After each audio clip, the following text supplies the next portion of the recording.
Per 3 minuti e 30. Représentante, il faut être clair aujourd'hui.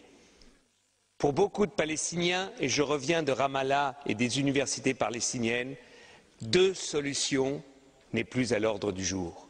Les Israéliens n'en veulent pas, ne nous mentons pas. Israël rend de plus impossible la solution de deux États. Nous défendons avec raison deux États. Mais il faut mesurer la frustration palestinienne. Et ce que je ne comprends pas, nous soutenons, comme les socialistes, l'initiative du président Abbas à l'ONU. Et je trouve la phrase qu'il a trouvée en disant « En Moyen-Orient, il n'y a pas un État de trop, mais il manque un État ». Donc il dit « L'État d'Israël est légitime, mais il manque l'État palestinien ». C'est la phrase que nous pouvons tous signer.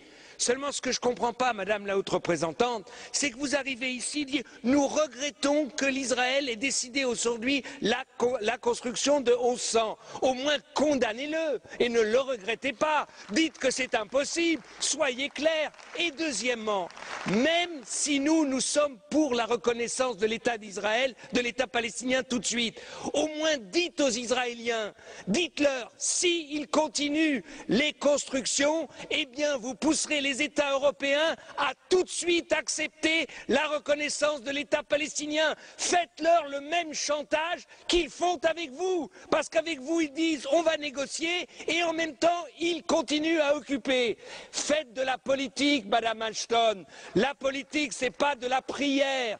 Aujourd'hui, il y a en Israël des centaines de milliers de personnes qui s'opposent à la politique de Netanyahou. Il faut que l'Union européenne, il faut que nous, ici, nous soyons sincères et Monsieur Tannock, ne soyons pas cyniques. L'État d'Israël a été reconnu unilatéralement par l'ONU en 1947 et c'était juste. C'était juste. Il n'y a pas eu de négociation avec les pays arabes et c'était juste. Et quand Monsieur Tannock, vous nous dites qu'Israël soutient les Palestiniens avec de l'eau, Israël vole l'eau des Palestiniens et leur revend. C'est ça que vous appelez soutenir? Enfin, il faut arrêter un peu avec notre cynisme européen.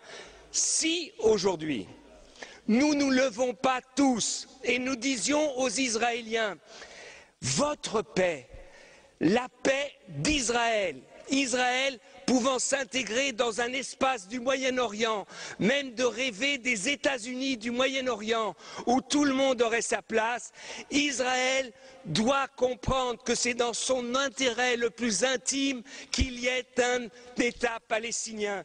Et Madame Ashton, vous devez dire aux Israéliens, des représentants palestiniens comme M.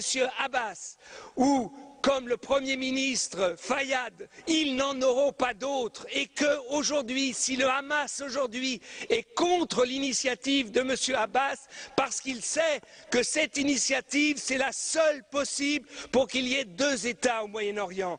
Donc je trouve que votre position est trop faible. Vous n'avez à aucun moment dit ici comment vous pouvez obliger les Israéliens à négocier. C'est un mensonge incroyable.